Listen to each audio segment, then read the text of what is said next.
Fields when she had already taken Joe Burrow. I'm like, what do you you want can't do from me? both. You can't do that. Both. Well, also, you just can't get angry with me. You Right, know exactly. who I wanted, and you took him. I get Danielle being snarky at me for auto drafting Patrick Mahomes before she actively. No, what I did was I did a little bit of. I basically tried to load up on wide receivers, and then I like in my second or third pick, I said best available quarterback, like second or third round, and I'm like, that's gonna be plenty of time, which is high, but I'm like, it's a strat. I'm gonna try strats this year, and so. But honestly, we'll see. I have Prescott as my backup. I got Brock Purdy, both of my leagues, backup quarterback. Guy. Good old Brock Purdy. Never thought I'd hear that name again after he left Iowa State. That man was the bane of my existence.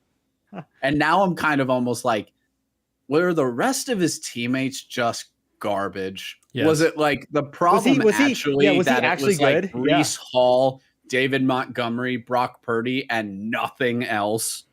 Probably, yeah. That's probably the ultimate answer is Brock was being stupid, but he was being stupid because he had to score 50 points to win. Yeah. It also makes me wonder, like, and I know Iowa State's a mess right now for other reasons, but I'm like, is Matt Campbell a good coach?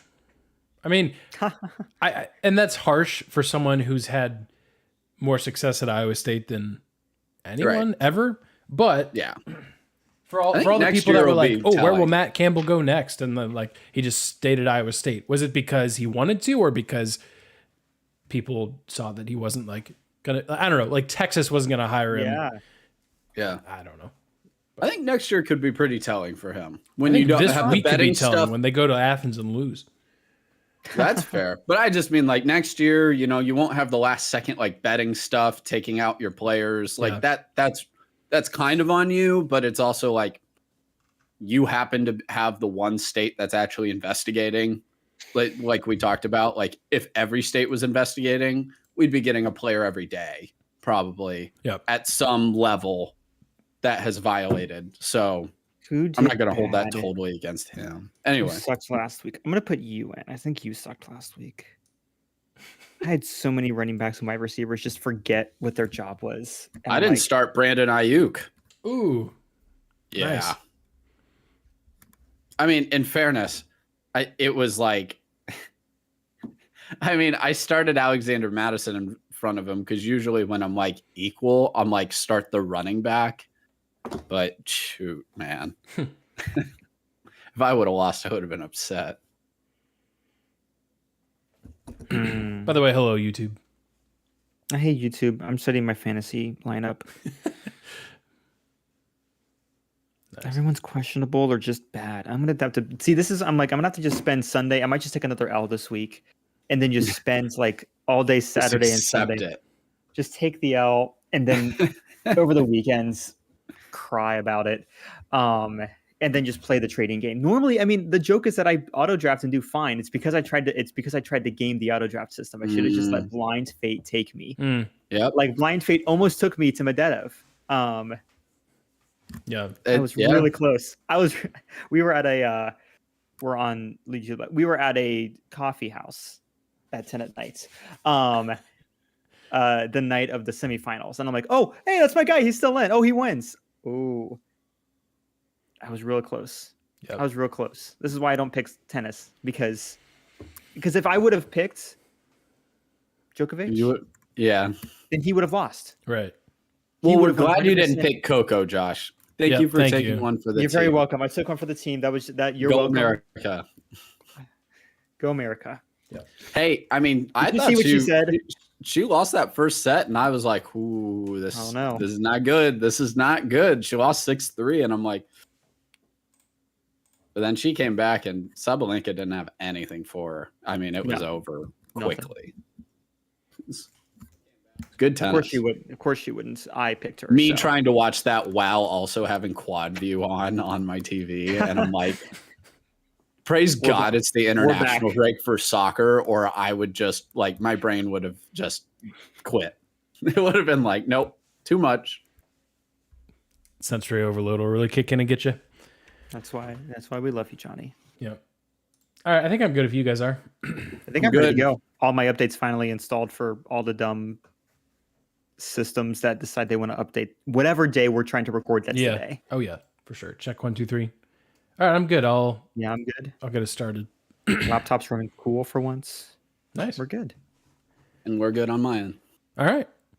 Welcome to the Fifth and Goal podcast. I'm Aaron. Josh, Johnny are here with me this week, as always, except for next week when Johnny abandons us for the mountains of Colorado. But we'll forgive you. That sounds like a great vacation.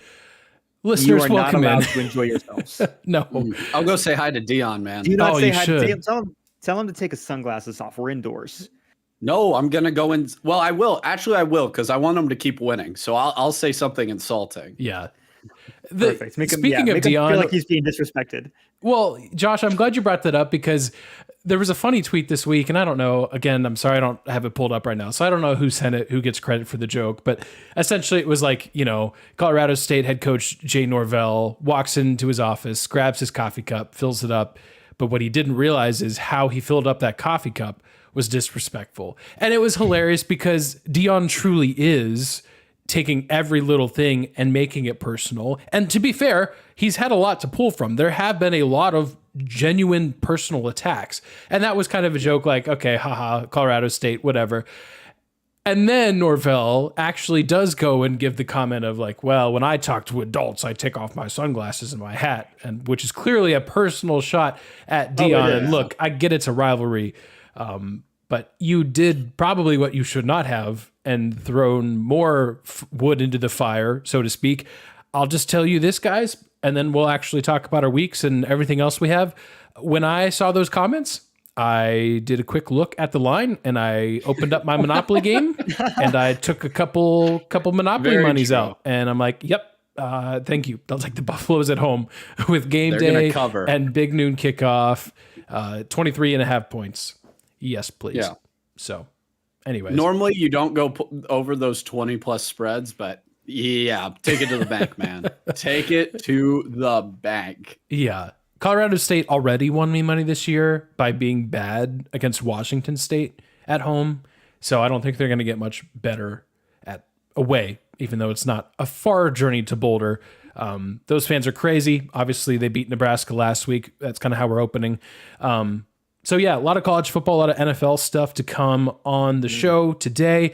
Real quick, just a quick disclaimer before we get started. You may have noticed, especially you listeners, that the podcast has been a little sporadic on Spotify recently. Part of that is because we're trying to navigate college and NFL schedules in conjunction with our own schedules and recording the podcast. So we think we found the sweet spot. So we're going to be recording on Thursdays. You can, as always, watch us live on the interwebs on YouTube. We live stream on the Fifth and Goal YouTube channel. But for you podcast folks, listeners only, the goal is to have an episode up every Friday morning for you. So I know we used to do Wednesday mornings. We're kind of switching things around, but we're hoping Friday morning you'll have a new episode. It'll take you right into football for the week, and we'll be able to break down everything for you. And, maybe you don't get a chance to listen to it until Monday or Tuesday. As always, you can laugh at how horribly wrong we are.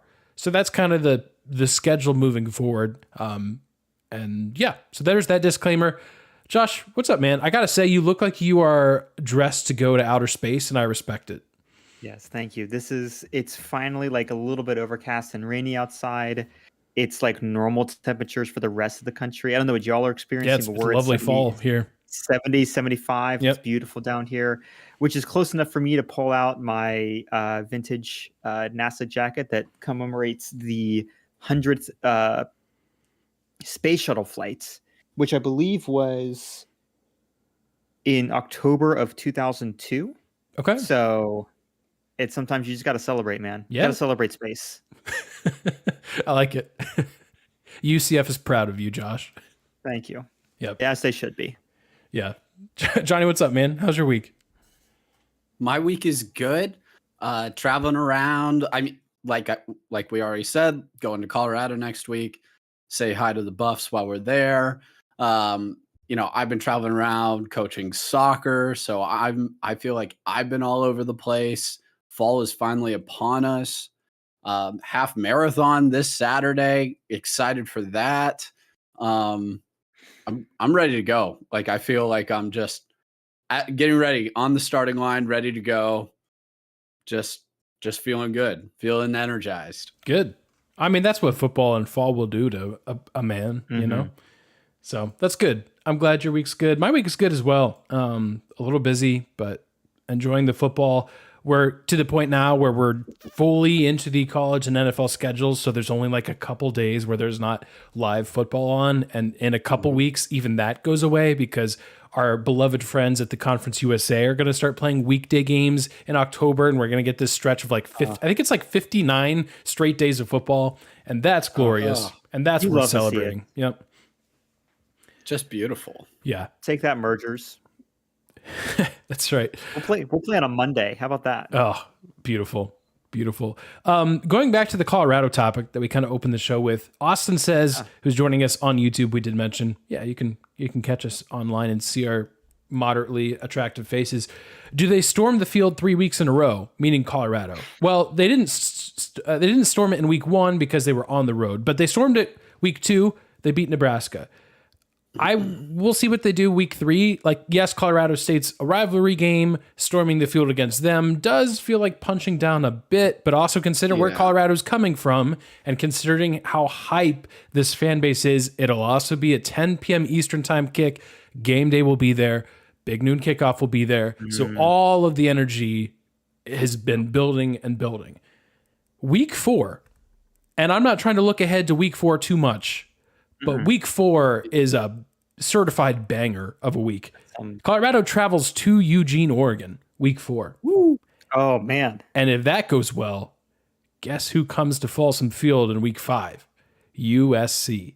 So Colorado, if things go well, they're about to go really well, because then they play Arizona State and Stanford. Now, I hope they lose to both Arizona State and Stanford. but beat Oregon and USC. That'd be the most Pac-12 thing ever. I cannot wait. No, because right now, and here's the conversation, because the Pac-12 is cleaning up. Yeah, amazing. In interconference play. 8 of the 12 ranked. 8 of the 12 are ranked. Beautiful. While the SEC, outside of Georgia, is imploding. We'll more on that in a second, because we're going to gloat for a little bit. Or at least I will. You guys can do what you want. I'm going to gloat for a little bit. It would be, but every year the Pac-12, it's not because they aren't good teams. It's because the teams do stupid things like cannibalize each other, and that's the reason. That's the reason historically they're not really in the playoff conversation, is because of stupid losses. So again, as someone who is neutral and just kind of following, I just want to see the drama. I would love for Colorado to just beat the doors off of Oregon and USC, and then drop Arizona State real bad. Yeah. But Josh, to that it'd be like Texas losing to Wyoming. I want it so bad. The SEC has struggled against primarily they haven't really been playing the Pac-12. Right. But no, anybody who's ranked. That was encapsulated this last Saturday with Texas Tech and Oregon and Baylor, Utah. Yeah. Those are games the Pac-12 loses in a normal year. Absolutely. And Utah had every excuse in the world to lose that game to Baylor. You still are on your 3rd quarterback, and you end up going to your 4th quarterback to save you at the end of the game on the final drive. Yeah. And then Baylor hands you the game by throwing a pick at the end, which it was an insane. It helped me hit my parlay. I was thrilled. Congratulations, Johnny. We're very proud of you. But I also was just, not that I have anything against Baylor, but for the Pac-12's sake, I was like, no, don't let this happen to Utah. They're on their 4th quarterback. They don't deserve to lose this game. And for them to survive that, and for Texas Tech to do the stupid things at the end with Oregon, and for Oregon to survive that game in Lubbock at night, which I know you see Texas Tech and Baylor, and they're both 0-2 right now. Records like that don't matter at this point in the season.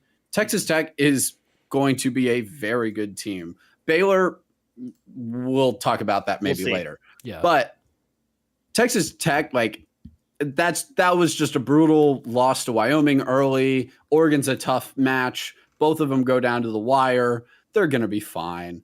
But those are games that they normally lose.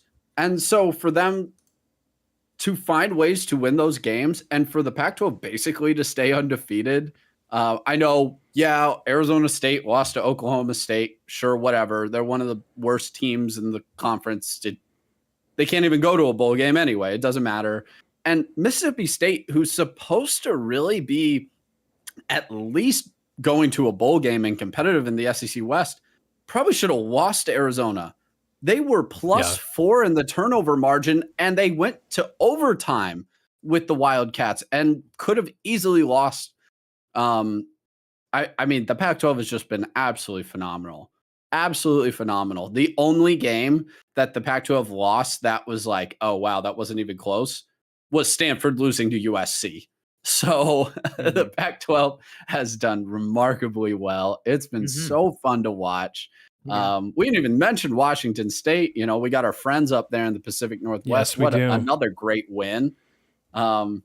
That speaking of week 4, Aaron, we have our friendship rivalry between the Beavs and the Cougs. So we'll love that game just as much. We'll try not to talk about week 4 because week 3, while everybody's sleeping on it, will be glorious in its own way. So, week 4 has games like Ohio State, Notre Dame, Florida State, Clemson. There's a reason why college football fans across the country are excited about week 4. What I don't like, and what I'll say straight to jail, for anyone that says, oh, week 3 is boring, just skip ahead to week 4. How dare you?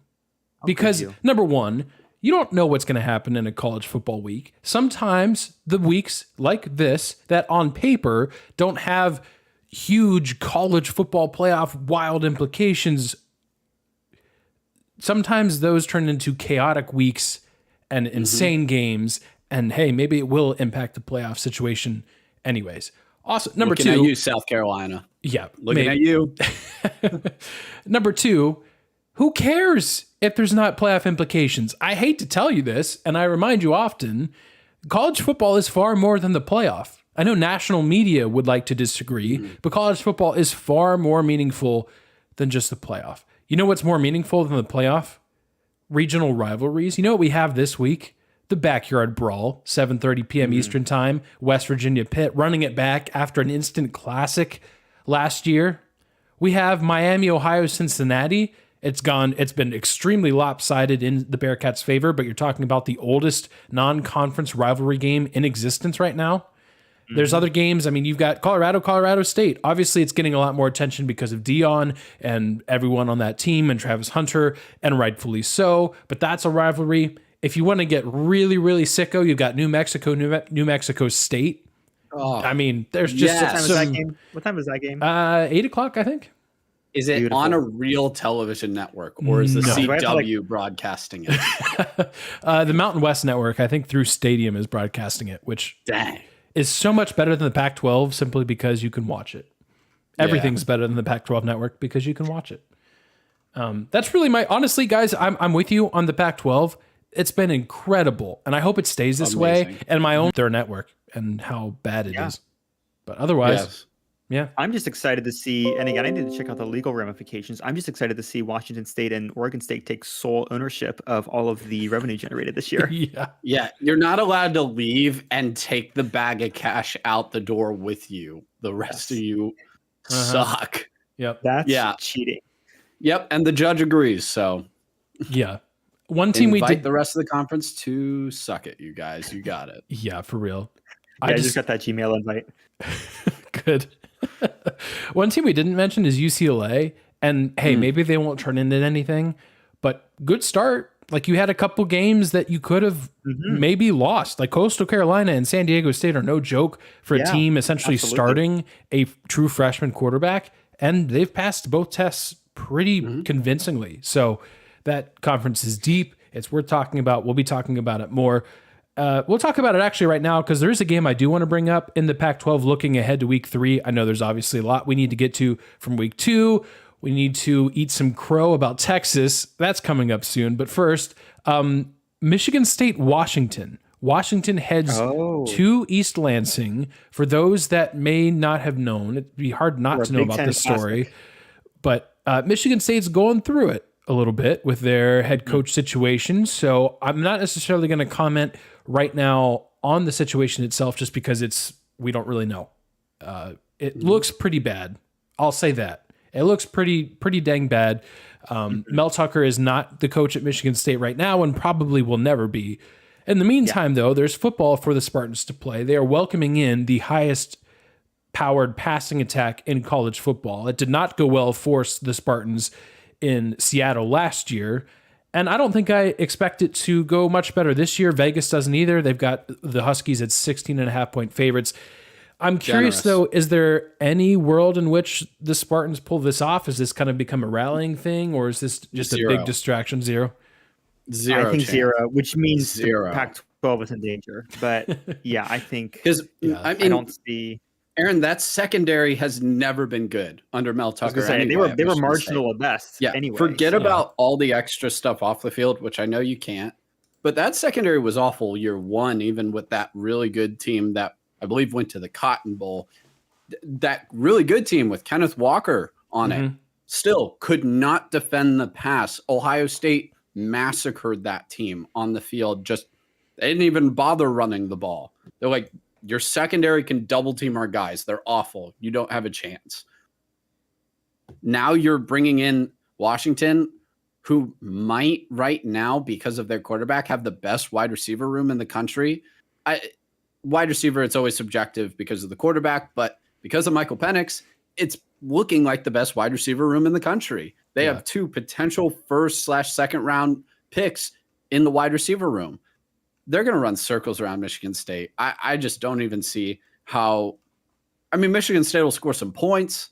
Their quarterback has actually been fairly good so far. I believe he has 5 touchdowns, 0 picks. He's not turning the ball over. He's being efficient. Like, I believe Michigan State will score. Washington's not this world beater on defense, but they're not going to be able to stop the Huskies. It just won't happen. The only way Michigan State wins this game is if Washington beats themselves.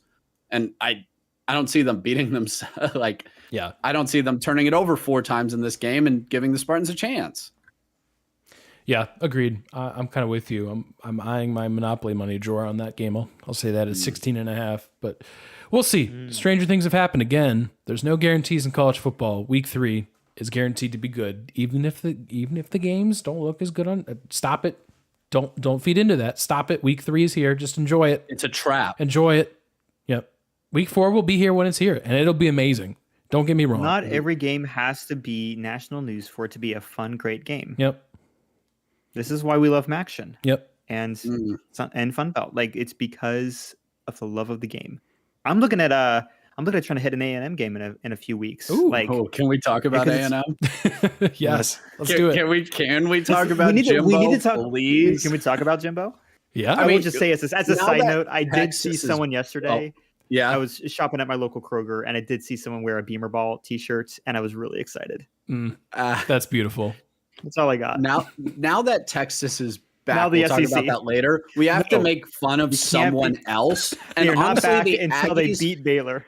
The Aggies are more fun to make fun of, in my opinion, than the Longhorns. Anyway, because they're outspending all the other teams like 10-1. They want it so badly, and they've never won anything. Exactly. And so part of me respects it and almost feels bad for the Aggie fans because it's like, man, there's no reason that A&M is this bad. They have so much money and they have a great fan base, but the fans are this is going to sound super hypocritical, coming from a Buckeye fan where it's low-key kind of a cult up here, but it's kind of a cult in College Station. Every single. They pretend to be in the military and they're not. They're not. The M in A&M stands for military, but they're not actually military. So I don't even know. It's not actually. You just angered. I can see the smoke in the distance from all the ROTC people. The midnight yell just got a little louder. I was literally talking. No, and I will say, full on Colts. I literally work with A&M grads. Every time I fist bump with them, I have to move my fist around their stupid big ring that they all wear. They're always tapping it on the desks. Full Colts. We invented the 12th man. Cool. It's not done anything for you, obviously. So I'm just excited. I love to see it.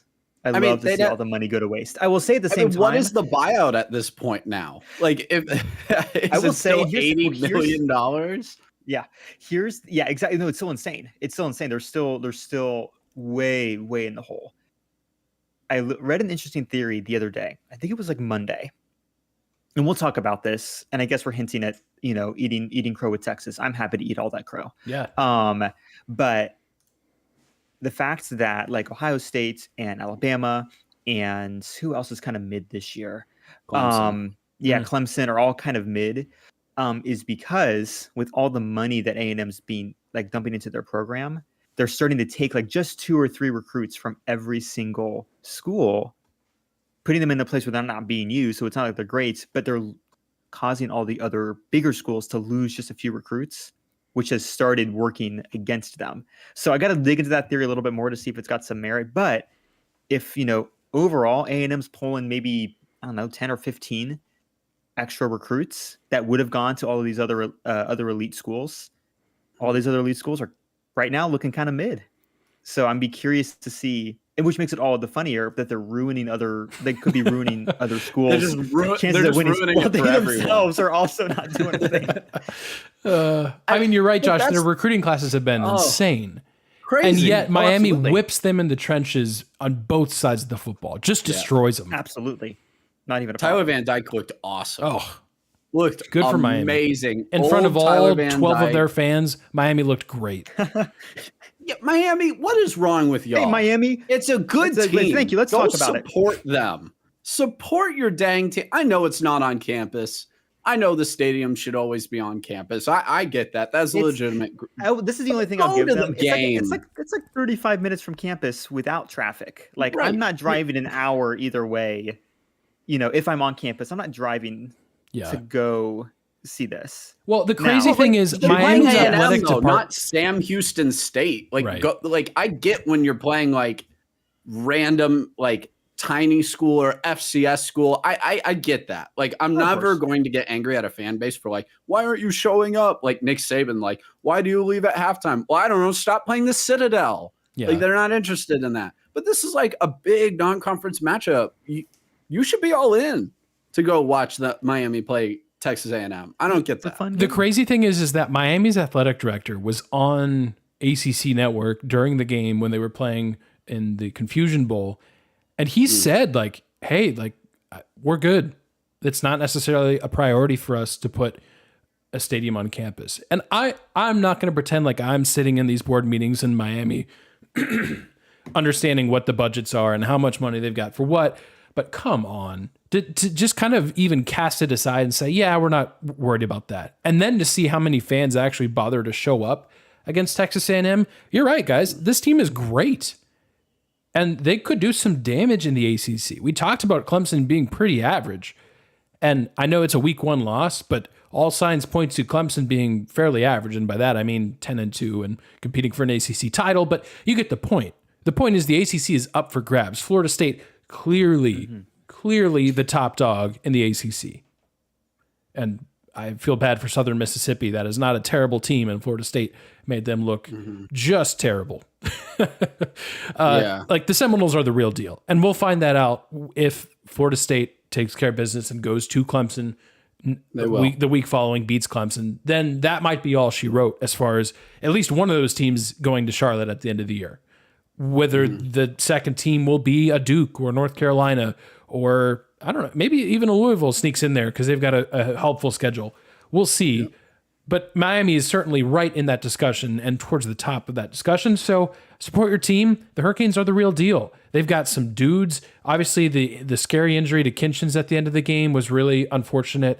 It sounds like he's recovering fairly well under the circumstances, so that's good. It seemed like it could have been a really, really bad injury, but he's clearly out for a while on that defense, and that's a significant impact because he's one of the best defensive players in the country. So there's some question marks, but it was wild that Texas A&M has back-to-back top 5 recruiting classes, and the freshmen that were jumping out are on the Hurricanes sideline. They've got that running back that's looking really good.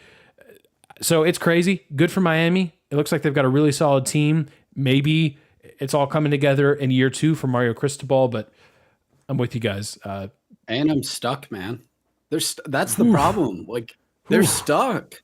Like, I don't know what to tell the fan base really to give them some hope. I mean, coming into the season, you were probably just hoping like Petrino coming in, like he'll fix the offense. And listen, like I still think the offense has looked better under him. I mean, I watched that opening game. It's definitely cleaner. Yeah, absolutely. But the line of scrimmage is no excuse. Like there's no excuse to be getting beat at the line like that, like you guys mentioned. Like there just isn't. You have too much talent. I mean, we're talking about the recruiting classes. Josh, you're talking about like they're taking these guys from Oklahoma and Ohio State and like Alabama. They're not getting them because A&M's stealing them, and then they're wasting away down there in Texas. But Josh, I do want to talk about that because, I mean, and I know it's only 2 weeks in, so this is going to sound like huge overreaction. But as much as people probably don't like Florida State, Miami, Texas, USC, I actually think them being good is helping bring that parity we've wanted back to the sport. Certainly. No, I will say, keeping their California recruits home. Texas is keeping their Texas recruits home. Like Florida State and Miami are keeping them in Florida, which means what you just said with Texas A&M is also true of those schools. Ohio State's probably missing out on 2 recruits in each of those states I just mentioned. Oklahoma is missing out on recruits in Texas and California and Florida. And that's the same with Alabama and Clemson. And it doesn't mean these teams will be bad. But now when an injury happens, and maybe a significant one, or somebody leaves for the draft a little earlier than you expected them to, and you had some transfers out, you might have a significant hole in your roster now.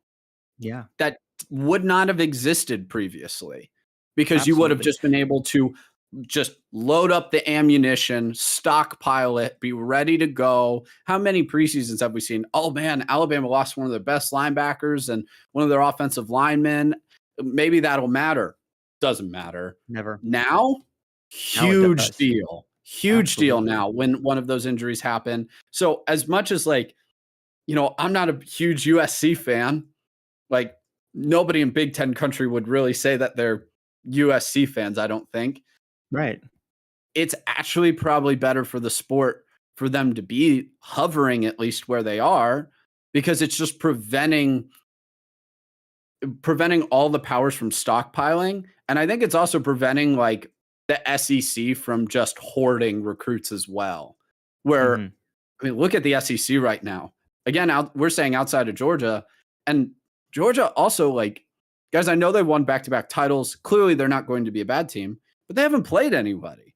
We don't know where this version of Georgia is. I have a hard time believing they're better than the last 2 versions. Now, that might not matter because they're not playing them. They're playing these teams. But do we really think the defense is better than the last 2 years? I doubt it. I doubt the offense is better than the last 2 years. Now, I think their competition's worse. So we'll see. But we're not even. I think we are one bad showing from Georgia away from like, whoa, wait a second. There's like 10 teams in the running now. And that would be incredible. I think everybody would love to see that. South Carolina, I'm begging you. I know you have no chance because that offensive line is awful, but I'm just hoping somehow. Gamer ball. And and this is actually the encouraging aspect. I hope that, at the risk of, speaking well of anything that executives have done for college football in the past few years, I hope that if we're going to get a 12-team playoff, we keep with this increased parity, because that's the only thing keeping us. What was the biggest? I mean, we've talked about this. The biggest concern we've had is that it's just going to be a top-heavy league where the Alabamas, Ohio States, Penn States, Clemson, Florida State, maybe USC every now and then, they're the only ones who are winning. Maybe Notre Dame every now and then sneaks in. With this, if there is genuinely a wider disbursement of good players in the regional areas where they should be, like this could legitimately make some very interesting conversations and could increase the likelihood of some upsets that 10 or 15 years ago would have never happened. It could mean that a UCF coming in at number 12 could upset a number 4 Penn State just simply because depth. Not guaranteed, Never guaranteed, but something like that could be a lot more fun. Yeah, parity's always good. If they're gonna make us do 12-team playoffs, I want good games. At least have 12 teams that are worthy of getting there, as Yeah, opposed to the exactly. usual And 2 that we get legitimately on any given year. Yeah, Yeah. Yep. Absolutely. We're all truly, and we've mentioned this year before on the podcast, we are all praying and crossing our fingers that we have another 2007 on our hands. I don't think it's going to be quite that drastic and dramatic, because that's probably once in a lifetime. But if we could get just a taste of that, just a taste before the Pac-12 goes away, before all this realignment happens, this could be a really special year for us to like remember before all of the changes occur, and just to see, again, we're not Pac-12, like we don't live in the West Coast, but how can you not love seeing that? I just find myself cheering for the Pac-12 basically, minus USC, in every game that they're playing right now. It just doesn't even matter who they're playing. Like, I've never been just a conference homer, but man, am I cheering for the Pac-12 pretty much in every game right now. Yeah. All right. So the term is eat crow. Is that how is that a saying? Did someone look at a bird and say, I need to eat this? I got you. Yeah, I think it's just a terrible tasting bird. Yeah. Well, that's what we're going to do. I'm going to mute myself as I mute myself and type very loudly into my etymology websites to figure out what that means. You guys can talk about one of the greatest games. Yeah. So look, Texas is not back yet. We've been very clear on the requirements for is Texas back. Nice. They're not back. But if there was ever a step to take to reach that point, it was taken in Tuscaloosa on Saturday. Guys, in the last decade, there have been two times that Alabama has lost at home. Trivia question for you, the listener. I'll give you a couple seconds to think about it. 2 times. Do you remember when? All right, Johnny, do you remember when? Josh, do you remember when? I looked it up. Do. So I know that it's cheating for me. All right, Johnny, what do you got? My guy. Yep. My guy, Joe Burrow, LSU, Yep. 2019. Yep. And there's one more that happened way back in 2015. Johnny Manziel. I think right? That's right. Or was it Ole Miss that did it? I thought it was Johnny Manziel, but I could be wrong. Well, wait, 15. 15 might be too late for Manziel. I think it was. I thought 15. I think it's that Swag Kelly? I think it's Swag Kelly. Oh, I think, because I feel they beat them back-to-back game together. Yeah, they beat them back-to-back years. One of them was in Tuscaloosa for sure. Yeah, that was probably the stupid play where he just checked the ball up and hit off the guy's helmet. Yeah, that's about the only way to beat Alabama at home the last 10 years. Well, Texas walked in and had arguably the most convincing win of any of those three. And Quinn Ewers looked good. He was poised. The weapons from Texas really jumped out. The wide receivers specifically. I mean, you knew Xavier Worthy was going to look good, but A.D. Mitchell, that was an immediate, like, okay, yeah. I mean, and did we have any doubts? The man was coming from Georgia. Like, I think we knew that was going to work out. What I did not expect, and it was why we kind of half jokingly, half seriously said Texas is going to just get beaten down, is because you looked at the players on the Alabama offensive line. Guys like J.C. Latham, who are probably going to be first-round picks, and you just assumed like Jason McClellan and company and Milroe at quarterback are just going to run wild on the Texas Longhorns. And instead, they did run wild, but not not forwards. Not forwards. Yeah. Instead, Milroe was running for his life half the game. Oh my gosh! And now he'll get better. Worst. Yeah. He'll get better. It was half him just scrambling the moment he touched the ball out of fear, and half the time, there was someone bearing down on him right from the snap. That, guys, is what jumped out to me the most. It was the Texas defense, their ability to disrupt what Alabama wanted to do. And that's what, I mean, the offense was great. They did exactly what they needed to. That fourth quarter went a little bananas. Teams forgot how to play defense for a second. But give credit, for the most part, Texas was in control of that game, I would say, for the majority, and clearly earned it. And we're clearly the better team. I can't believe I'm sitting here saying this. Yes, clearly. Oh, yeah, on clearly. both sides of the ball, not a question. Well, it is a question if you ask ESPN, because their silly FBI index still has Alabama as the top team in the country. ESPN do some tweaking. It was such a great loss. Hey, ESPN stuff. It was a great loss. Quality loss. Even though you were at home and you lost by double digits. Yeah. Fine. That's how good a loss it is. You know how hard it is? You know how hard it is to win? You know how hard it is to lose at home by double digits? Now, listen. We're making fun of Alabama right now, and we will. We would be foolish to say, like, oh, Alabama sucks. Yeah. They're going to lose 4 games this year now. And, okay, we also just talked down about the whole SEC. Yeah, they have losable games on their schedule, but they're going to be favored in all of them, and there's no reason to expect them to lose all of those games. Mm-hmm. Like, they still get LSU at home. They still get Tennessee at home. We still don't really know exactly what this version of Tennessee is, and, we could go on and on. Alabama, we talked about it this summer, and a lot of people talked about it. When they went and got Tyler Buchner in the transfer portal, it was alarm signals. And a lot of people it's Alabama, it's Nick Saban, they're fine, I trust them, they know what they're doing. No, that was legitimate. And that has been completely legitimized now based on what we saw out of Milroe. And Milroe unfortunately looked like he did coming in for Bryce Young last year against Texas A&M. Afraid in the pocket when pressure got there and he doesn't run to throw. He's not escaping and looking downfield to throw the ball. He is, what Aaron said, running for his life, even at times when your life's not in danger. You're fine. Just step up in the pocket and throw it, or just wheel out right, find your check down, find your safety blanket. And he just kind of panicked and would go. And the dude is world-class speed. It's unbelievable, which is why he still made some fantastic plays. But it's wild and chaotic, and it's not the right type of quarterback for this version of Alabama. This version of Alabama needs the Greg McElroy, the A.J. McCarron, the Jake Coker that is calm, distributes, collected, not going to panic, few turnovers. Milroe is wild and erratic, and it's home run or strikeout almost every time he escapes that pocket. And this team is going to really struggle with that. So it's not a conference loss. That's the one good thing for Alabama. But I do really have a hard time seeing them running the rest of the table just because of Milroe's going to have a stinker down the road. And they don't have another quarterback sitting behind him to come save the day.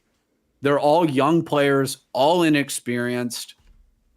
There's no savior back there for Alabama. There's no Bryce Young to save you on Saturday like they did the year before. And Bryce did that. That was an 8-4 team without Bryce at best. Yeah. You don't have him. Maybe you are 8-4 this year. I wouldn't predict it. But I think, let's be honest and say, hey, 10-2 again is definitely on the table, if not likely for this team. But I was surprised at the line of scrimmage. That was shocking to me that they just and Texas now with the Big 12 struggling early, wide open for the Longhorns again. Like it's right there. I know you got Red River coming up. That'll be, to me, the litmus test. Well, what am I talking about? They play Wyoming this week. Darn right. I mean, hey, Wyoming already beat Tech. Be careful. I know you're at home. You don't have to go up to Laramie, but they train in that altitude, man. Be careful. Yep. Cowboys are coming for you. Yeah. I was very impressed by Texas. I don't know if I have anything else to add. I'm with you, Johnny, though, on the quarterback situation in Alabama. There's going to be times where I think Milroe plays out of his mind and reminds everyone, like, hey, this is why this guy is so highly rated. He is, by all accounts, one of the most athletic players on the field at any given point. But I think we may be still in tune for some disastrous interceptions, and we'll see what happens with that. Week 4 will be interesting. Ole Miss, Alabama. That's happening. Yeah. So Ole Miss would have lost to Tulane, though, if Pratt plays in that game. I would just I want to get that off my chest. Yeah. Oh, for sure. That final score, I know I mentioned I won a parlay off some wildness. I lost one because Tulane just imploded in the fourth quarter. And naturally, I put that in before I knew if Pratt was playing or not. But anyway, like they win. Tulane, that was a nail biter. Like the final score is not the real thing that happened there. And they win if they have their starting quarterback at home against Ole Miss. So, I mean, it could have been a day of reckoning for the SEC if you had an Ole Miss slip up and Mississippi State would have lost that game in overtime. It would have, heck, Kentucky nearly lost to Eastern Kentucky. That was a struggle and rock fight until the end. So, jeez. I thought our days with Kentucky rock fights were over, but they're not. No. They're never over. Never. So never. They're not in the fifth and goal poll this week. I'll just say that. But Johnny and I put that together every week. If you don't know, it's on social media. And I promise we do not look at each other's top 25. And I put it together late last night, almost identical. Like really? To the number, to the team. Crazy. So I was shocked you had Tulane in too. Oh, yeah. Because you're right. They win that game. The people that just box score watch in the AP poll that didn't bother sitting down and watching Tulane Ole Miss. Like, oh, okay, Ole Miss beat them at home by 20. Let's kick Tulane out. No. Tulane wins that game with Pratt. And that game was not even if he wasn't in, even if that game just ends in a reasonable manner, it's a one possession game. That says, I mean, Tulane was up, 17-7 in the second quarter? Yep. I mean, yes, they were. I think Ole Miss actually it just kind of fell apart. Yeah. Unfortunate it for the fell Green apart Wave. at the end. But also, we don't punish teams just like, oh, you lost. Right. All right. Ohio State's played Indiana and Youngstown State. Why am I going to reward that? That's not a good example. But you understand what I mean. It's just like, okay, Tulane actually scheduled a losable game. So you don't just automatically reward teams, especially at 2 games. Yeah. Like, oh man, you're 2-0. You should be ranked. No. Like, no. That's why LSU should still be ranked. Hey, you scheduled Florida State. Props to you. Thank you for playing the game. We appreciate it. Yeah. So if you're looking at AP polls and all the different things that are floating out there, use the Fifth and Goal poll as your source of truth because we actually watch football here at Fifth and Goal.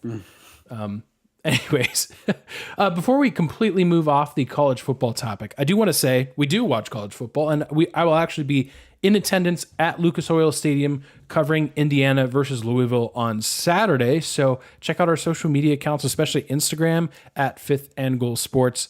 That's the place to be. Well, I'll show you kind of behind the scenes of what's going on at Lucas Oil, little neutral site game being played. Interesting. Louisville's 2-0. They played Georgia Tech and they played Murray State, and they passed both tests relatively well. The reason I bring them up specifically is, do I think they're one of the best teams in the ACC? No, probably not. But they do not play Clemson. They do not play Florida State. I don't even think they play North Carolina. So if there is a team that's going to sneak in past the chaos, like let's say those teams that I just mentioned, like North Carolina, Miami, Duke, Clemson, Florida State, maybe they beat each other up a little bit. And all of a sudden, Louisville at the end of the season is like, hey, guys, we're in the ACC championship game. I'm not saying that was what I would pick right now, but it's a team to watch. And it's an interesting team with a high-powered passing attack and some good weapons on that offense, especially. So that's a little disclaimer. NFL. Look, I'm assuming... the most normal week 1. Jeez. Yeah, we don't have to talk about your guys' teams if we don't want to, because my team looked all right. And by all right, I mean the Chiefs absolutely handed us a victory. But Aaron, there's an asterisk on your win. Yeah, darn right. You know that? Yep. I hate to break it to you, Mike Tirico. Travis Kelce also did not play for the Lions. I know that's hard to believe, and that's getting lost in the fact that he didn't play for the Chiefs. He also didn't play for the Lions. So maybe every loss that we've had has an asterisk. Like, hey, we didn't have Travis Kelce. One of the I've never we haven't football mentioned at, like, this a good before, level. but if we should just have a general rule. If an announcer or an analyst says there's an asterisk on that win, jail. Like automatically, no matter what, no matter the circumstances, jail. Go ahead, Josh. That about your Steelers. No, you're good. No, it's fine. No, I was going to talk about that's fine. Freaking hate Brock Purdy. Stupid. Go be irrelevant. Go back to Iowa State. Please. Go be a coach. I think they'd love you over there. I think you're doing great. You had some success. Please go My guy needs some time to develop. Please let him learn. I knew it was going to be a bad game. I'm like, they're going against the 49ers. I was expecting the out. I think I even called this early on. I'm like, this is going to be an early loss for them. Just get it out of the way. Yeah. No, I'm not under any sort of false assumptions. It's fine. You looked good in the preseason. We'll be fine. We'll be okay. Yeah. You got the Brownies on Monday Night Football. Historically, you've beaten. Historically, we're fine. Yeah, historically, we're fine against. Yeah, historically, the Steelers are fine against the Browns. Right, Johnny. Both our teams are historically pretty good against the Browns, right, Johnny? Johnny, don't you agree? Right. Hey, how much? It's again, inexplainable to me. How much money is Joe Burrow making to lose to the Browns again? I just it's remarkable how well the Bengals have played the last 2 years, and they just can't beat the Browns. And it is remarkable. It really is. And I know, and there is always some excuse, and I hate that. And I just said no asterisks, so I'm going to follow through on that because both teams had to play on that crap, weather. I turned the TV on, and it's a rainy windstorm in Cleveland, and it's bright and sunny down here in Southern Ohio, and I'm like, what? It's raining? It was wild. Only Cleveland would look like that in early September. But yeah, they can't block Myles Garrett. Offensive lines take time. And you put in a brand new left tackle, and you moved your left tackle to right tackle. And I know that might not seem like that craziness, but offensive lines do get better throughout the year. They need time to gel, to figure each other out. Joe missed all of preseason with his calf strain. People who panic, not just about the Bengals, not just about the Steelers, not just about, Bills or Chiefs. Guys, week 1 overreactions are insane in the NFL. They just are. It's not reality. Now you lose your first 2 games. That's something.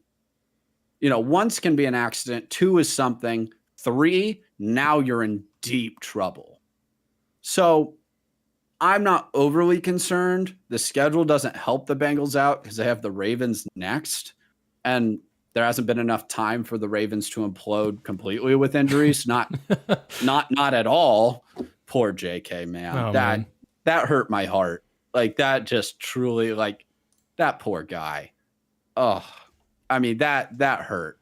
That hurt me a lot. That's terrible with his Achilles. So, but yeah, I guess I would ask you guys this question. What team that had a poor performance week 1 are you most concerned about long term? I'm not, for me, it's not the Bengals, but who would you guys say before I answer that? I'd probably say the Bears, just because I think the Packers might be better than people are giving them credit for losing Aaron Rodgers, and perhaps better than we as a publication, if you will, have given the Packers credit. And it's 1 game, but you have Chase Claypool just not even trying. What? We're in week 1. That looked awful. That should never happen.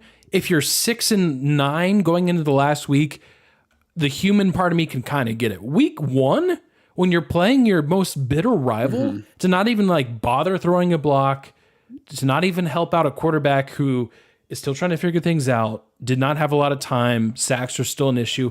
I know that Justin Fields holds onto the ball a long time. And part of that is because he probably got used to doing that at Ohio State because he could. The NFL moves a little bit different. But you're trying to tell me that 55 sacks or however many times he was sacked last year, you're telling me half of those are because he sat in the pocket too long? There's no way it's that much. Yeah. And they could get better. And maybe Green Bay is just kind of the same thing with Cincinnati, Cleveland. It's that matchup that just for whatever reason, maybe, who knows, Chicago wins out. They're not going to, obviously, but the point is they could win out and lose to Green Bay again. And it's just their nemesis that, for whatever reason, the matchups just work out in a way that Green Bay just owns Chicago, even if Aaron Rodgers isn't there. Yeah. That's probably my biggest concern. I'll real quickly say the team that I have the opposite. or let me say this, a team that looked really bad, and I think we'll figure it out, is the Seahawks. And I say that partially because they are playing my Detroit Lions, and I'm worried that a desperate Seattle team is going to come into Ford Field on Sunday and really give the Lions some issues. I think they're going to be fine. That roster is really solid. I trust Pete Carroll. I trust Geno, which is something I wouldn't have said a year ago. I trust the pieces that they have there in place. I think they're going to figure it out.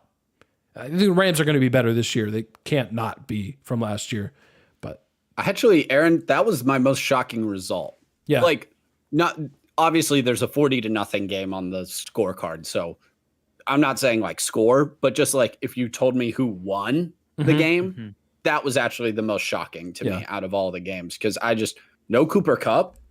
Yeah. Like, and there's all the offseason noise, and the Rams have no draft picks, and somehow all the draft picks they do have are actually starting and playing in the game, and they're all crazy young everywhere. And it's just Aaron Donald and a bunch of 20-year-old kids on defense. And that was remarkable that they won that game in Seattle. That was crazy. But Josh, what about you?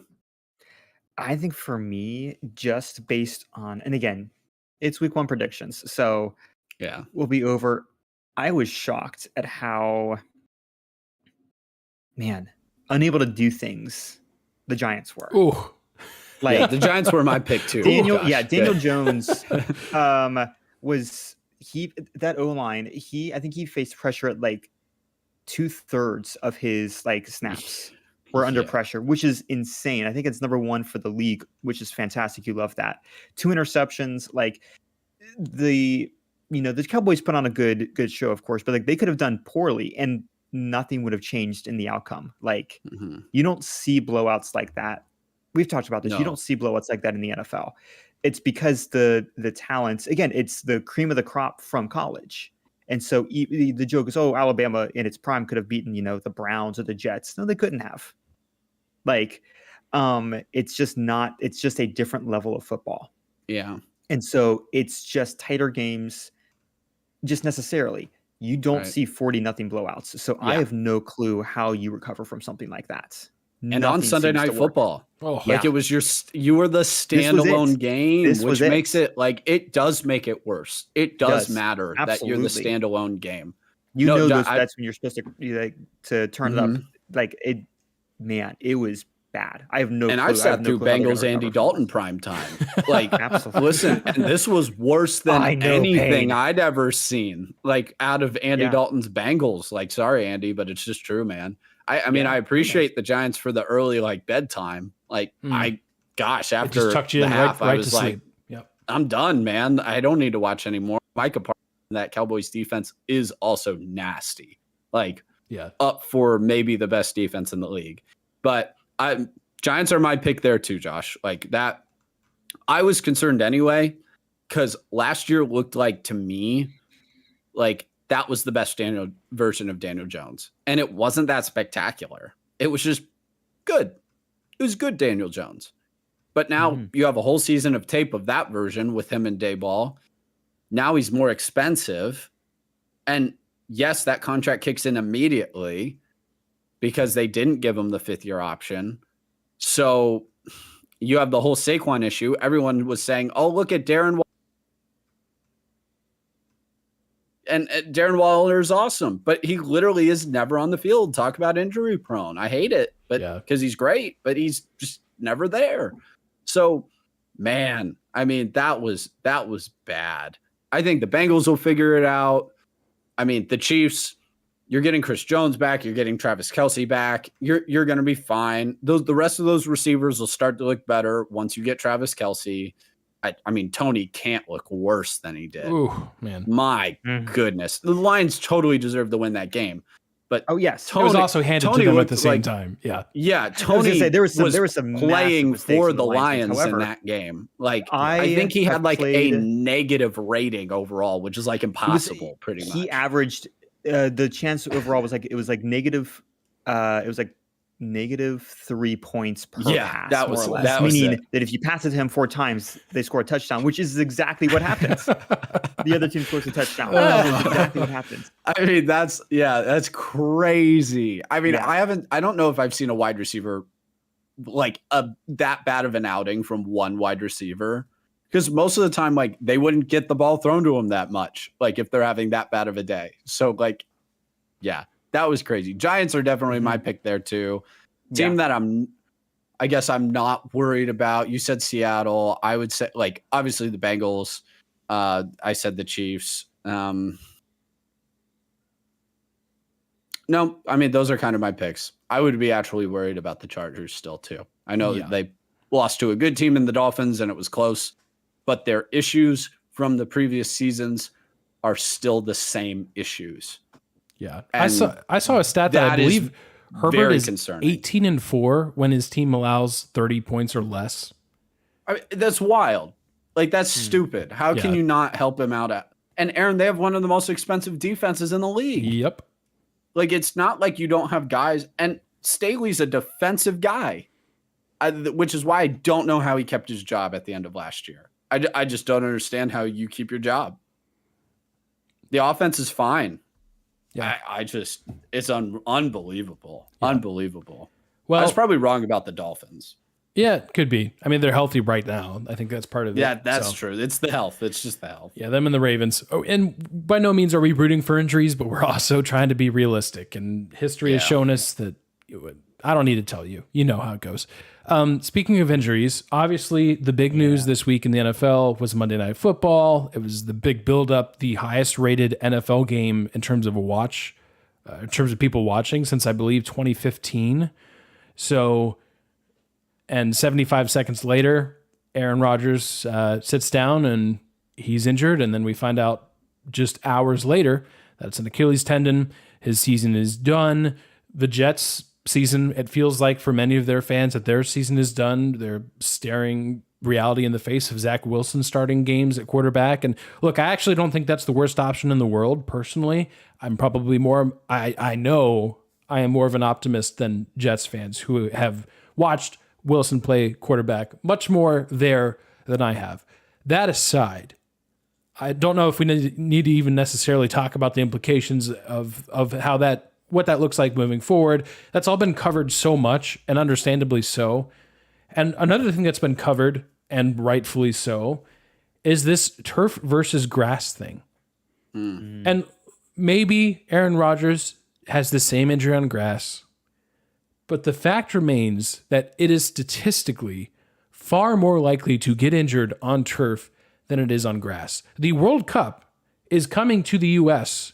soon and is coming, I believe, to that exact stadium that they play that game. Guess what playing surface they will be playing the World Cup on in that stadium? It is not turf. It will be grass. I am kind of surprised that we had to have something like this to really get the gears turning in the minds of the NFL CEOs, whatever, higher ups, whatever you want to call it. Because, look, we're going to grass. I'm fully convinced that this is going to set off a trend of the players are fed up with it. Patrick Mahomes made comments like, yeah, turf is worse. Everyone knows that. That's like just an obvious thing that everyone knows, that it's worse for injuries. Obviously, it's done because grass can be hard to keep up with, especially when you are outdoors in New Jersey in the winter. It's hard to grow grass. I get it.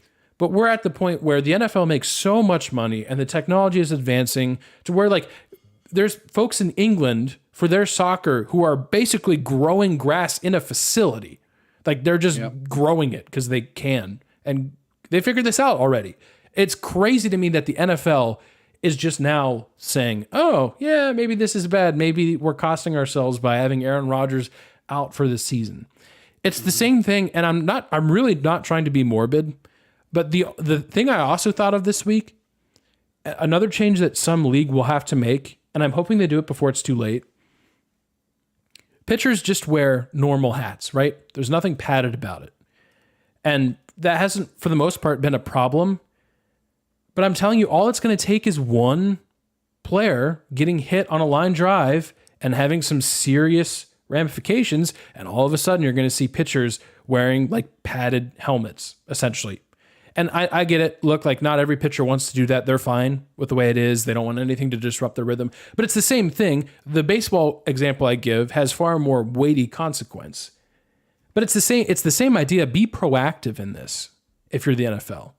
Get this done now. Make teams go to grass. You have the money. You have the smart engineers. I know the team that tried the grass out for the Super Bowl, that was kind of a disaster, but we'll pardon that for the moment. Figure it out. I think they will. It's just crazy that it's taken this big of an event to actually start this change.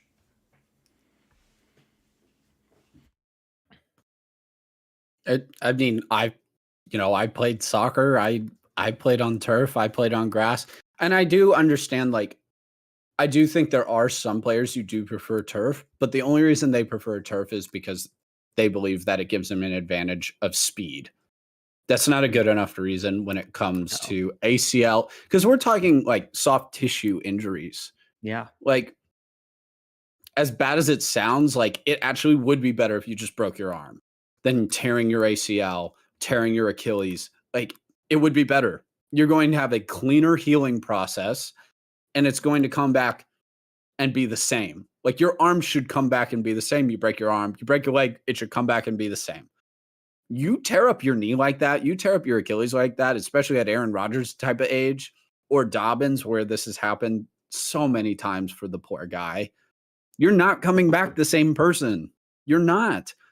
Adrian Peterson happening all that time ago is an anomaly. So I'm not saying like it can never happen and you're going to be awful, but it at minimum takes years off of your career. Like, your longevity has been at least jeopardized. And it's already such a short lifespan in the NFL. They need to get this done. The grass is so much more giving. It is so much more protective. We talk about the NFL caring about head injuries. I don't know. 2 of my 3 concussions happened on turf. That doesn't mean they wouldn't have happened on grass, but who knows? Yep. Maybe they don't. It just gives more. Turf is ultimately just a piece of rubber on top of concrete. And you care about the head injuries with the whiplashing. You care about the soft tissue injuries. Just, you're doing it for the World Cup already at a bunch of these stadiums. Yeah, just keep it. Like Aaron said, let's just be proactive and get it. I know it's too late for this season. Yeah. Like, that's not realistic. That's not possible. Look up, if you haven't, Real Madrid, who just retrofitted their stadium with new upgrades, and how they're growing grass. I understand it's Spain, but how they're doing it, we have the money and the ability and the facilities and finances in the NFL to definitely be doing some similar things. And so I would just love for them to, all the players are in agreement, man. Like, they're in agreement. The money is available and there. And I know they want to have all their events and stuff. That's not happening during the season. Get it in there. Let's go. Yeah. Going back to our conversation of teams we're concerned about / not concerned about, Austin, who's joining us on the YouTube stream, had a couple thoughts. He is a Bears fan, so he says, I think I can panic about the Bears. Both sides of the ball and the coaching look terrible. No disagreements here. The other one he said, and I think this is true, the Bills are also concerning talking about that Jets-Bills games, because can you really trust Josh Allen to not throw to the other team? He's otherworldly gifted in his abilities. At the same time, his decision making, I think because he's so talented, he just believes that he can make every single play, and he's forcing it. Had 3 interceptions and a fumble, which ultimately, that was the reason the Jets were able to climb into the thing, even when Aaron Rodgers went down. Now, obviously, you had a sensational catch of the year candidate in week 1 from Garrett Wilson, but you're absolutely right. And that's cost him in the playoffs. He's historically not been very good in the postseason because of similar issues. We'll see if those get solved this year. He's rough game. Obviously, he's frustrated. It's not for lack of effort. He's, you can see his face on the sideline. He's frustrated, can't believe it. But yeah, I agree. They need a run game. Look, the Bills have to play the Patriots twice. That defense, Bill Belichick will be ready. They'll play the Jets again. The Dolphins that was a great week 1 win for them. Who knows? I still think the Bills are obviously the favorites in that division. I think a lot of people do too, but I do think it's worth bringing up that this concern is not really going away. And we're in year 5 of Josh Allen?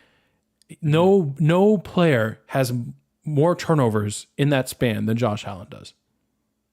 Now, He misses Brian Daboll, man. Yeah. Yeah, that was significant. So he misses him. Yeah, I agree. All right. This week, we are picking the Backyard Brawl. Last week, we picked the U.S. Open. Of course, Coco Gauff, got to give her a shout out. A 19, bringing home the hardware for the U.S. of A. So it finally happened. I told you guys I'd pick it until it happened. It happened. Johnny also picked it. Djokovic claimed it on the men's side, so he's only further cementing his legacy as possibly the greatest player ever. So winners of the U.S. Open, our scoreboard reads myself with 65, Johnny with 60, Josh with 58. A bit of a hot take, even though I think West Virginia, Johnny, it looks like you said they're 2.5-point favorites at home. They are. I've got West Virginia actually 27-24, so I'm right there. I thought that was actually a bit of a hot take, and then I'm looking at the line. Here's the reason why I'm picking this, though.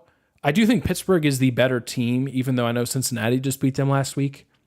West Virginia at home with the Backyard Brawl, that's going to be an entirely different environment. This is a desperate team.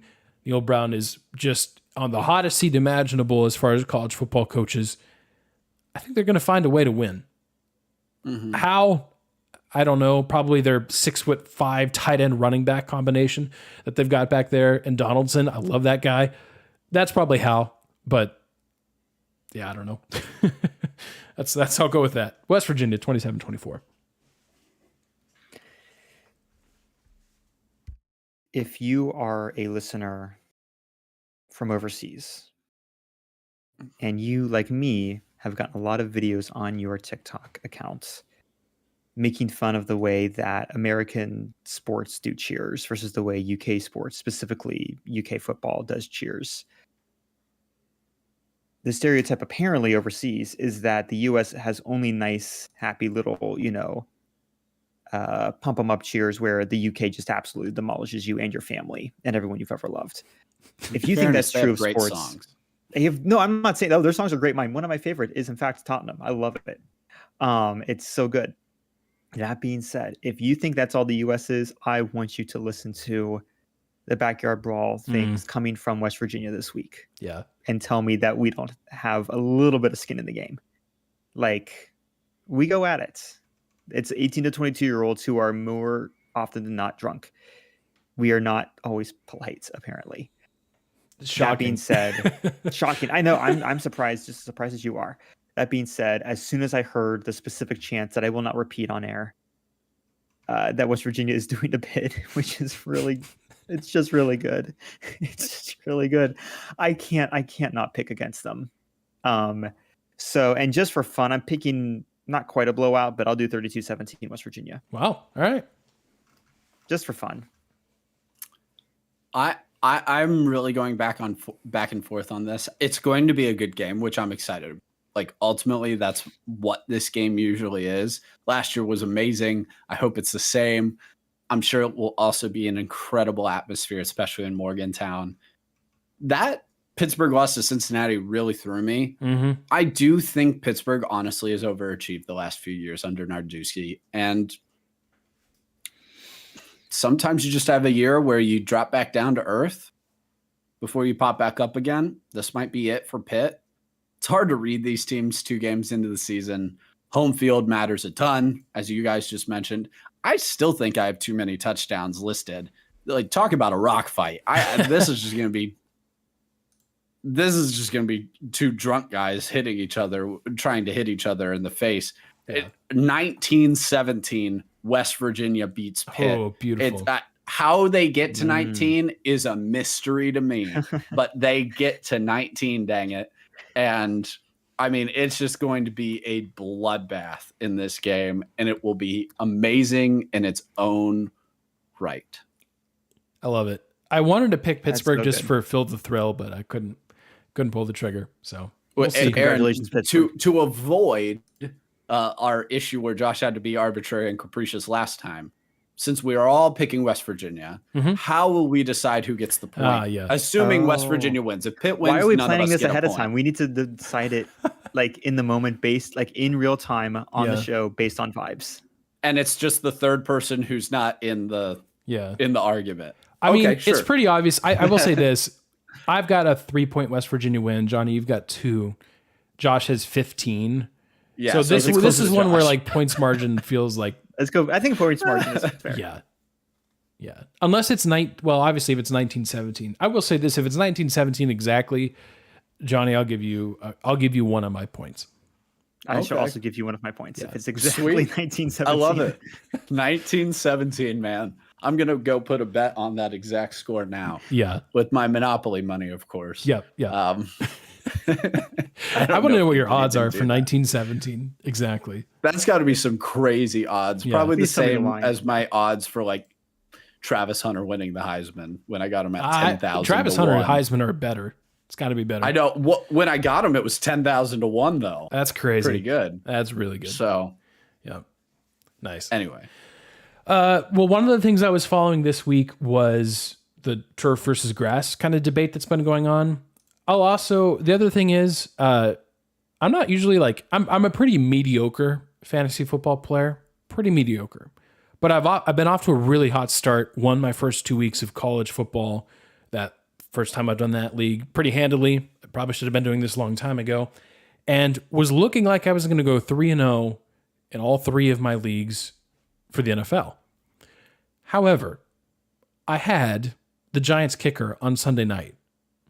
Lesson learned, folks. When you have a projected win and it's virtually impossible for the other team to win, bench your kicker. It's not worth it. Don't run up the score. Bench your kicker so they can't go 0-2, score -4 points, and lose your fantasy football matchup.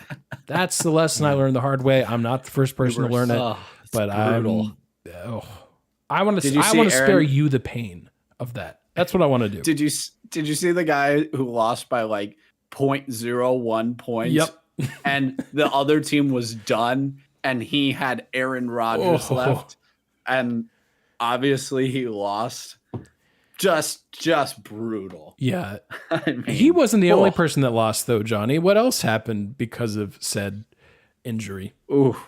So, at a Wisconsin bar, and you might have heard this already, or hilarious and amazing. Oh, good. So, when this is Wisconsin, right? So, Packers fans. So, when the Jets are playing and the Packers are not, the bar is having this big promotion right now. And they, of course, had it on Monday night because standalone game, just the Jets. Of course, Wisconsin people probably have mixed feelings about Aaron Rodgers, right? So if the Jets lose, their tabs are free. So Aaron Rodgers gets hurt 5 seconds into the game, basically, and they just start running up the tab, man, because there's no part of the deal that says like, oh, Aaron has to play the whole game, or if an injury happens, it's void. Like, no, the bar didn't even protect themselves, which is kind of wild to me. But it worked out for the bar on Monday because, as we all know, I mean, and also, how could you not have loved that ending? That was incredible. I think they said it was like the third time ever only like that NFL game ended on a punt return for a touchdown. I think it was like the third time ever, like on a walk-off punt return touchdown. It was incredible. It was awesome. I don't know how you cheer for the Jets in that moment, just with what they went through there, like for them to kind of pull themselves out of that. But that meant, and the local news was covering this story because, you know, it's kind of interesting. Well, they were doing a live shot when that punt return happened for a touchdown, and the faces of pure despair on the patrons of this bar that had so clearly just run up this tab like crazy to realize that they have to pay it. Just brutal. I mean, I would have loved to just be there people watching and seeing the joy just turn to utter despair so quickly. There's one Jets fan in the bar somehow, and he's just pouring shots into his, like, oh my gosh, just amazing. So lesson learned, kids. Lesson learned. We already said it about college football this week. Everyone's like, oh, you know, it's kind of a boring week. We already know what's. Be careful. Be careful when it comes to football. I turned the channel and I had to come back. So be careful. Anything can happen in this wonderful, stupid sport we love. Yep. Johnny, I want you to be careful when you say something like anything can happen in this stupid sport we love, because you're going to get it. And there might be a thing that's too stupid or too glorious. Too stupid.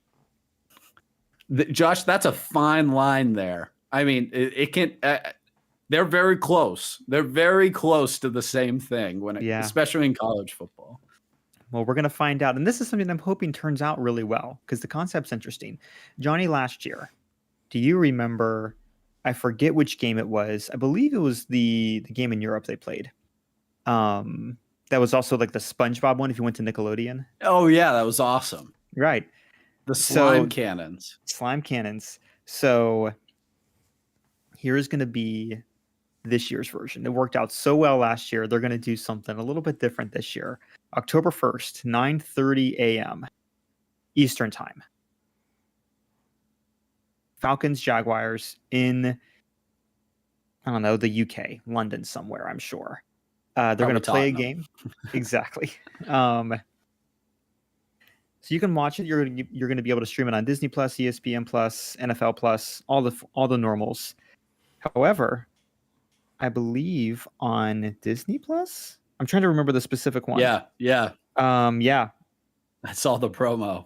You are going to be able to watch the game not as the Jaguars and the Falcons in a stadium in London somewhere, but as Toy Story characters or Toy Story styled characters in an AI generated version of Andy's room from the movie Toy Story. Man. Somehow they're going to keep track with this. I have no clue. I'm low-key like, it's very creative, like, because what they're going to do is they're going to have the numbers. They're going to have, for some reason, they've emphasized that there's going to be no faces on these characters. I don't know why you'd want to specify that, but what? Yeah, it's just going to be like blank, kind of like me's, kind of like kind of creepy. Me face. Yeah, it's going to be. I'm sure it's supposed to be cute. But it's going to be the numbers and colors and everything else is going to match. And apparently, it's going to be real time game movements. They've found a way to track players. I don't think they're throwing like mocap suits on these guys, but they're going to track the plays. And so in real time, you are going to see on Disney Plus, Trevor Lawrence do what he's doing, just generated in real time in Andy's room as a toy.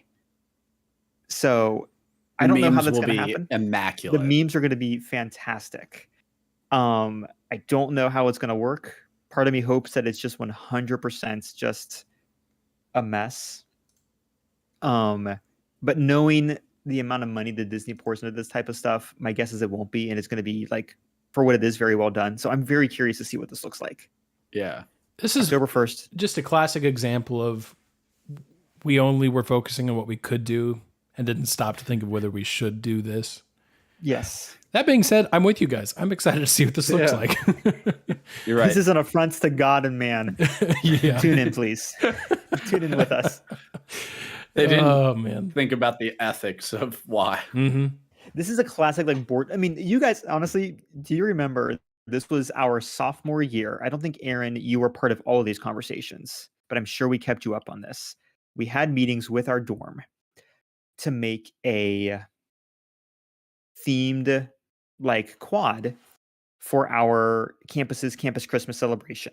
Each of the dorms, like individual halls, would decorate their rooms in a specific theme, and you got to walk people through it, and then the best one, won a prize that night. And so our unit got really excited that we were going to do something, and we landed on Haunted House, which was really fun.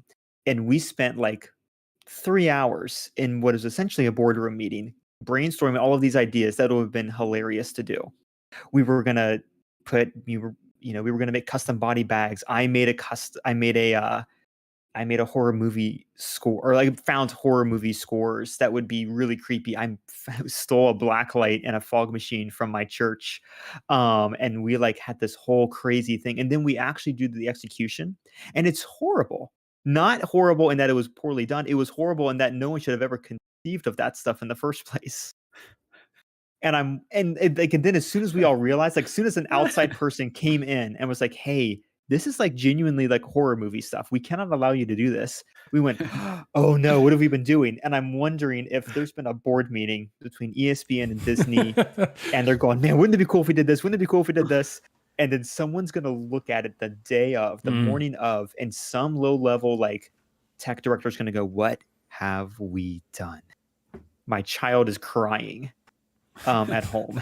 My wife has had to turn off the TV. Yep. What hath we wrought? Or it could be really cute and endearing. We'll see. Yeah. Probably nothing in between. Probably there's no way this is average. This is either like there's no way this there's is no the way coolest that no one thing, talks about this. or what have we done? Humanity is strayed hoping too for that far. one. Me too. I hope that this is the I want a Sickos appearance from this. I hope it's so good that they keep. I hope the numbers are good enough though that Disney thinks it's a great idea, even though making fun of it. We're gonna Morbius That's Disney. what I'm hoping for, so we get more of this. Yes, I want to be like, hey, no, you guys should totally do it for like the Super. Wouldn't that be fun? Mm-hmm. Yep. And It'll be Star ideally, Wars we make our way next, through guys. the Pixar universe, so we verge into Cars and Ratatouille and Monsters Inc. could have some potential. How are Cars tackling Finding each Nemo? other? What? Cars tackling each other is great. That's a scene? That's a scene in Cars 3. I haven't seen Cars 3. That's when they'd have like a demolition derby. So kind of. Monsters Inc., Monsters Universe, they already did this. They already did That's football. true. They have the characters ready to go. Yep. Yeah, I just want to see Sully as Bijan Robinson just trucking through a defense. That sounds nice. I don't know. Well, enjoy that, guys, in a couple weeks. Enjoy week 3 of college football. Don't let anyone look down on you because you're enjoying week 3. It'll be great. We'll talk about it next week. Hopefully, this episode will be up on Friday. Enjoy the new upload schedule. Hopefully it works for your schedule. You got that Friday you can look forward to. Not only is it the end of the week, but we've got some random conversations about football to get you excited about Saturday, Sunday games. So enjoy this week. Enjoy the football. Enjoy the fall weather. We'll see you guys next week.